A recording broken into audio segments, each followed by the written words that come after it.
आणि नवी मुंबईतल्या थेट दृश्यांकडे आपण जातोय। अमित ठाकरे सध्या पोलीस स्टेशनमध्ये गेलेले आहेत। आतमध्ये जाऊन ते आता नोटिसीचा स्वीकार करणार आहेत। त्यांच्या विरोधात दाखल झालेला पहिला राजकीय गुन्हा आता ठरतोय।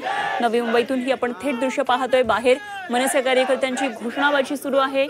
शक्ती प्रदर्शन करत मनसेचे कार्यकर्ते आज नेरूळ पोलीस स्टेशनमध्ये पोहोचलेत। 16 नोव्हेंबरला अमित ठाकरे यांच्या हस्ते नवी मुंबईतल्या छत्रपती शिवाजी महाराजांच्या एका स्मारकाचं आणि त्यामध्ये असलेल्या पुतळ्याचं अनावरण बेकायदेशीररित्या अमित ठाकरे आणि मनसेच्या पदाधिकाऱ्यांनी केलेलं होतं आणि त्या विरोधात पोलिसांनी त्यांच्यावर हा राजकीय गुन्हा दाखल केलेला आहे। खरं तर नोटीस देण्यासाठी शिवतीर्थवर पोलीस आलेले होते, मात्र ही नोटीस घरी न स्वीकारता अमित ठाकरे यांनी नवी मुंबईत येऊन नोटीस स्वीकारण्याचं ठरवलेलं आणि आज अमित ठाकरे नवी मुंबईत आलेले आहेत। एक वेगळा राजकीय इव्हेंट करण्याचा खरं तर हा मनसेनं प्रयत्न केला आहे आणि यावर अनेक राजकीय विश्लेषकांनी सुद्धा त्यांची मतं मांडलेली आहेत। अमित ठाकरे यांच्या राजकीय कारकिर्दीसाठी हा एक महत्त्वाचा प्रसंग ठरणार असल्यामुळे कशा पद्धतीने आता मनसे पुढे जाते या बाबतीमध्ये बघणं खूप महत्त्वाचं ठरणार आहे। आपण पाहतो ही दोन दृश्य, एके बाजूला पोलीस स्टेशनच्या बाहेर अमित ठाकरे यांच्या प्रतीक्षेत असलेले हे सगळे कार्यकर्ते मंडळी आणि दुसरीकडे अमित ठाकरे यांनी आज शिवरायांच्या याच पुतळ्याला ज्याचं त्यांनी बेकायदेशीररित्या अनावरण केलं होतं त्या पुतळ्याला आधी पुष्पहार अर्पण केला आणि या ठिकाणी एक छोटंखानी भाषण सुद्धा केलं। कार्यकर्त्यांना त्यांनी संबोधित केलं आणि एकंदरीतच शिवरायांच्या पुतळ्याचा अनावरणाचा झालेला हा जो बेकायदेशीर अनावरण जे केलं होतं त्या संदर्भात दाखल झालेला हा राजकीय गुन्हा हा निश्चितच माझ्यासाठी आणि आपल्या सर्व कार्यकर्त्यांसाठी कसा आहे या संदर्भात त्यांनी भाषण करून सांगितलं। तर इथून पुढे काय नेमकं त्यांचं टार्गेट असणार आहे याची सुद्धा एक झलक त्यांनी दिली आणि छत्रपती शिवरायांचे गड किल्ले याचं संवर्धन त्याचं सुशोभीकरण हेच आता इथून पुढे आपला मानस असणार आहे। या संदर्भात काय नेमकी आता भूमिका अमित ठाकरे यापुढे घेतात हे बघणं महत्त्वाचं ठरणार आहे।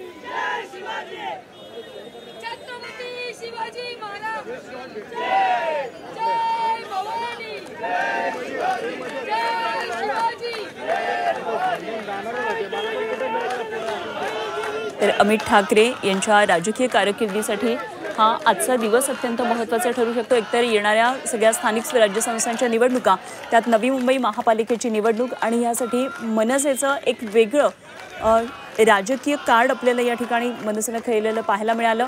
खरं तर ही नोटीस अमित ठाकरे यांनी शिवतीर्थ त्यांच्या निवासस्थानी स्वीकारू सुद्धा शकले असते, मात्र पोलीस स्टेशनला येऊन आपण ही नोटीस स्वीकारू अशा प्रकारे त्यांनी भूमिका घेतली आणि त्यामुळे आजचा दिवस हा मनसेसाठी एक महत्त्वाचा ठरतोय।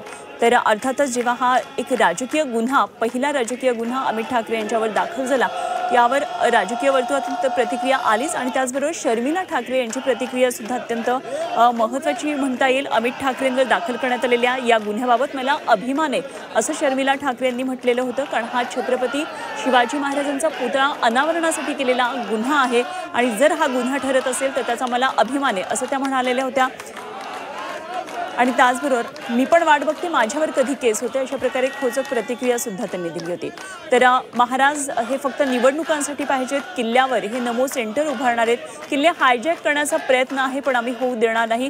खरं तर याच संदर्भातले संकेत राज ठाकरे यांनी सुद्धा त्यांच्या भाषणामध्ये दिलेले होते आणि यात खूप महत्त्वाचा मुद्दा त्यांनी त्यांच्या पदाधिकाऱ्यांच्या बैठकीमध्ये उपस्थित केलेला होता आणि अशा प्रकारे जर सेंटर किल्ल्यावर उभे राहिले, नमो सेंटर जर उभे राहिले तर आम्ही ते हाणून पाडू अशा प्रकारे त्यांनी एक भाष्य केलेलं होतं।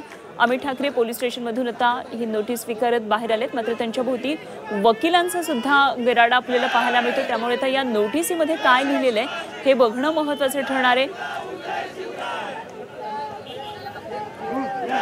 तर कोपरखैरण्यामध्ये एका मनसेच्या शाखेचं उद्घाटन करण्यासाठी खरं तर अमित ठाकरे हे नवी मुंबईमध्ये आलेले होते आणि त्याचवेळी हा मुद्दा त्यांच्या निदर्शनास आणून दिला की गेल्या 4 महिन्यांपासून हा पुतळा झाकून ठेवलेल्या अवस्थेत आहे, उद्घाटनाच्या प्रतीक्षेत आहे, मात्र राजकीय नेत्यांना नेतृत्वाला वेळच मिळत नाही हा पुतळ्याचं उद्घाटन करण्यासाठी आणि हाच मुद्दा अमित ठाकरे आणि मनसेनं कॅश केला आणि त्याच दिवशी ताबडतोब त्यांनी पोलिसांची तिथे उपस्थिती असताना सुद्धा त्या पुतळ्याचं उद्घाटन केलेलं होतं आणि हीच ती घटना अवैध ठरली, बेकायदेशीर ठरली आणि अमित ठाकरेंबरोबर मनसेच्या 70 कार्यकर्त्यांवर गुन्हा दाखल झाला।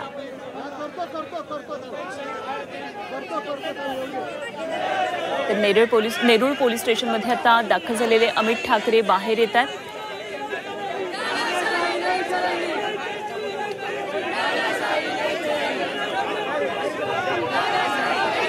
तानाशाही नाही चलेगी अशा प्रकारच्या घोषणा कार्यकर्ते देताना आपल्याला पाहायला मिळतात.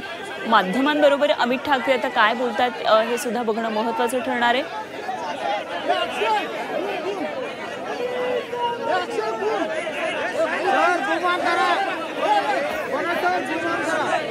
तर अमित ठाकरे यांनी केलेल्या या राजकीय गुन्ह्याची नेमकी काय शिक्षा असणार याकडे अर्थातच लक्ष असणार आहे. नवी मुंबईतून आपण ही थेट दृश्य पाहतोय. मनसेचं एक प्रकारे शक्ती प्रदर्शन.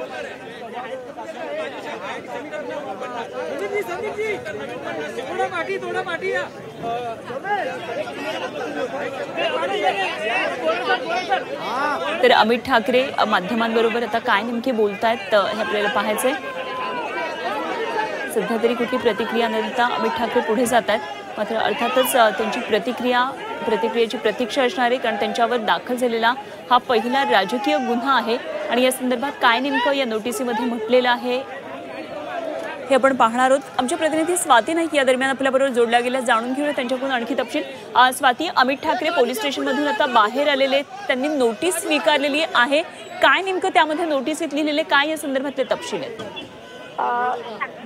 नक्कीच नोटीस काय बजावलेली आहे या संदर्भात आपल्याला अजून काही माहिती मिळाली नाही, परंतु काही मिनिटांसाठी अमित ठाकरे हे पोलीस स्टेशनमध्ये गेले होते आणि त्यांना नोटीस देऊन ते तात्काळ निघालेले आहेत.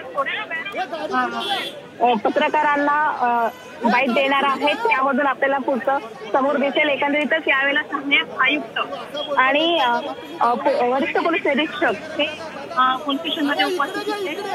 त्यामुळे आता अमित ठाकरे इथून आता पुढे निघालेले आहेत. मनसेच्या दुसऱ्या शाखेमध्ये ते जाणार आहेत. ठीक, पण आज खूप मोठं शक्ती प्रदर्शन या निमित्तानं मनसेच्या कार्यकर्त्यांनी नवी मुंबईमध्ये केलेलं आपल्याला पाहायला मिळालं. काय नेमका सगळा माहोल होता, काय तिथल्या राजकीय वर्तुळामध्ये या संदर्भातली चर्चा आहे? एकंदरीतच आज मनसेने पूर्णपणे शक्ती प्रदर्शन केल्याचं आपल्याला पाहायला मिळालेलं आहे. मनसेने अमित ठाकरे हे यांनी प्रथम शाखेमध्ये शिवाजी महाराज, छत्रपती शिवाजी महाराज यांच्या स्मारकाला अभिवादन केलं आणि त्यानंतर ते पायी चालत आले आणि ते नेहरू पोलीस ठाण्यामध्ये पायी चालत आले आणि त्यांनी आपली जी नोटीस आहे ती स्वीकारलेली आपल्याला दिसून येत आहे. एकंदरीतच मनसेने मागच्या रविवारी एका आठवड्यापूर्वी जे स्मारकाचं उद्घाटन केलं होतं त्याचं श्रेय पूर्णपणे घेतलेलं दिसून येत आहे. परंतु शक्ती प्रदर्शन करत पुढील आगामी ज्या महानगरपालिकेच्या निवडणुका असतील किंवा ह्याच्या दृष्टीने देखील हे शक्ती प्रदर्शन केलं असल्याचं बोललं जात आहे. स्वाती, आता अमित ठाकरे नेमके कुठे जाणार आहेत आणि माध्यमांबरोबर ते कधी बोलणार आहेत या संदर्भात काय नेमकी माहिती आहे? अमित ठाकरे आता मनसेची जी मुख्य शाखा आहे NRI हद्दीमध्ये तिथे ते चाललेले आहेत आणि तिथून पत्रकारांचे संवाद साधणार असल्याचे सांगण्यात आलेले. ठीक, धन्यवाद स्वाती दिलेल्या माहितीसाठी. स्वाती नाईक आमच्या प्रतिनिधी आपल्याबरोबर होत्या.